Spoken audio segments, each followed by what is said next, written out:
Sandiaga Uno is the Indonesian Minister of Tourism and Creative Economy, and he's joining us now from Riyadh on the sidelines of the World Travel and Tourism Council Global Summit. Now, Mr. Uno, thanks for joining us today. Well, the G20 summit earlier this month once again put Indonesia on the map. Do you think it succeeded in providing a multiplier effect on the tourism sector for the country? Thank you, Angela, and thank you for having me this morning. Yes, G20 really gave a tremendous boost in terms of tourism revenue, an event-led recovery whereby we were able to register an 8.1% growth in the Bali's economy for the third quarter of this year. And also, we're able to surpass the upper range target of foreign tourist arrival for the country and also for Bali. So we are seeing quite a substantial recovery, and it's focusing on quality and sustainability. And this is very good news because during the pandemic, we lost more than 1 million jobs. So this year, it is great to see the economic activity is back, and we're in the process and on track to create 1.1 million jobs, good quality jobs this year. And speaking of which, what are your visitor numbers looking like today as compared to pre-pandemic levels? Also, what's the average spend of visitors that do visit Indonesia now? Well, we used to have 6.5 million tourist arrival coming in from foreign tourist arrivals in 2019. Today, we are looking to achieve maybe 4 million at the upper range. So with the G20 and with a lot of activities and events, we're only at about 25% of the pre-pandemic number. But the interesting thing is the tourism revenue, because right now the length of stay, it used to be between 2 to 3 days, have increased significantly to 7 to about 14 days in average. So you're seeing that the target of tourism revenue of $1.7 billion for this year have now 9 months out of the year, we already reached 4.3 billion of tourist revenue. We're also seeing a good quality spending, whereby it was pre-pandemic around 1,000 to 1,100 per pax on the visits, and we're looking now almost triple that amount. So a much better quality, and we certainly guiding the industry to focus on sustainability as well, because we are seeing now industry are preparing post-pandemic to provide a better way of recovery, because it's not just the numbers that we're focusing, but also the quality and sustainability in terms of how we could better manage waste. We're having such a big initiative on food loss and food waste, compensating or offsetting your carbon footprint by planting mangrove trees and also mineral trees. So these are the type of new tourism that is more personalized, localized, customized, and smaller in size. And we are seeing a robust number. And next year, even with the inflations and with the uncertainties in terms of global recessions, we're confident and optimistic that we will double the numbers that we are seeing that we are recording this year. And as we speak about those potential challenges, the rising inflation and the fuel costs, these are definitely going to be providing some headwinds to the local economy. How are you going to prevent that from impacting the tourism sector? What are some measures that have been taken or some policies that will be implemented? We are giving incentives in terms of how we strengthen the value chain, the supply chain, so that hotels, restaurant, and cafe in the tourism sectors can source locally and source more efficiently. And we're pushing a better logistics using digitalizations and also focusing on domestic tourists, which has been now the backbone. We are overwhelmed by the number of movement of domestic tourists that is now even ahead of pre-pandemic number.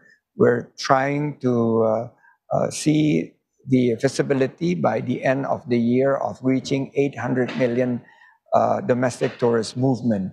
And the target for next year is 1.4 billion domestic tourist movement. So the industry needs to better prepare in terms of how they manage their costs. And cash is king now. And we're providing incentives also for access to loans and access to loans that is tied to sustainability. A green loan, some sort of a green loan that would be able to better prepare the industries for the challenges. And with the domestic tourists, yes, the spending is a little bit less than the foreign tourists, but the repetitions and the quantity over the years has been very remarkable. And this is something that we're banking on next year to make sure that we could anticipate and mitigate the impact of global recession as well as inflation. Now, to also increase the flow of visitors across the borders, Indonesia has just relaunched its multiple entry visa, and that was paused because of the pandemic. How is the take-up rate like so far? It's been very, very positive, and we have two initiatives. First is the multiple entry visa B211 that focus on this digital economics entrepreneurs and digital economics. They call it nomads, and now they could stay up to 6 months with multiple entry visas, and also we targeting the very strong silver economies. These are the people who are 60 years or above and having controlled close to $1.5 trillion of net wealth. And this is something that we are targeting with a second home visa for up to 10 years.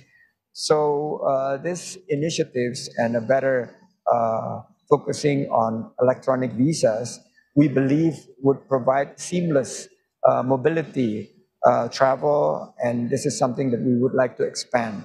And Indonesia's has been top of mind, in particular Bali, post-pandemic. So we want to take up the momentum.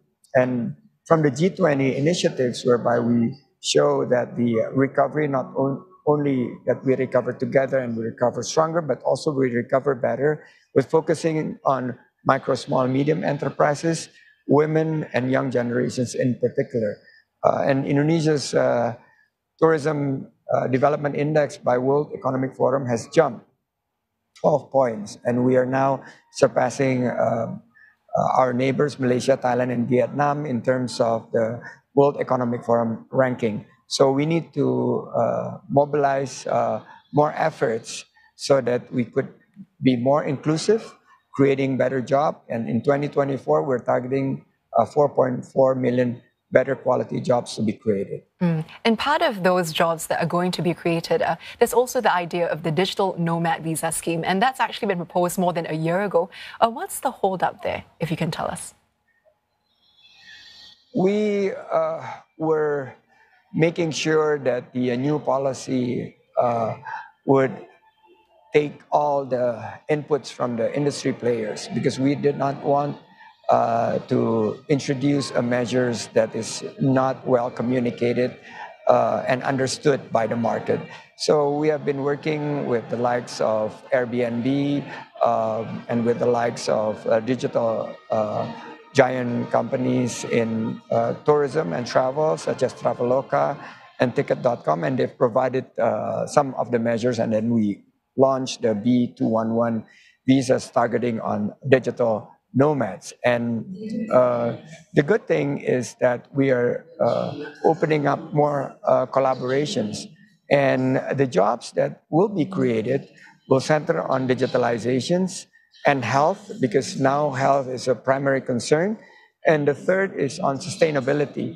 because every single destinations now will need to have an offering where we communicate to the market that we are sustainable destinations and we are ready to help you offset your carbon footprints, for instance.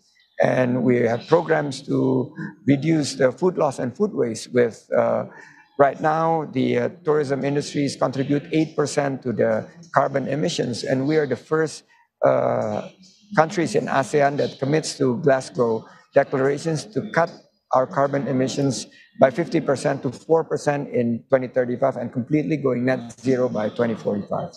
Now, Mr. Uno, Bali is at the forefront of visitors' minds when they think of Indonesia. Where else are you seeing prospects for growth in other popular destinations? Are there areas that you're targeting right now? We are focusing to develop 5 super priority destinations, and this is beyond Bali. Most of the tourists attracted to visit Indonesia to come to Bali, but now they want to stay longer and they want to see other destinations and experience other sensations.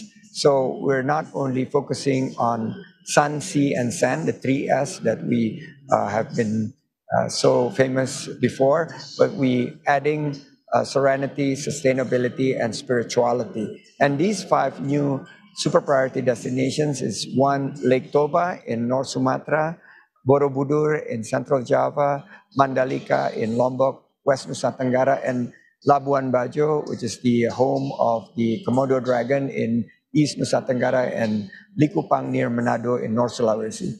These are 5 super priority destinations. They're ready to receive foreign tourist arrivals, which each specific definitely experience and memories. And we have another 5 on the line, such as Belitung, Tanjung Lesung, Morotai, Wakatobi, Raja Ampat, which just won the Lonely Planet Best Destination Award. So we're developing this, but we're focusing on the quality and sustainability of these destinations. Many exciting prospects there for visitors around the world. Thank you so much for your insights today, Mr. Uno. That was Sandiaga Uno, who is Indonesian Minister of Tourism and Creative Economy.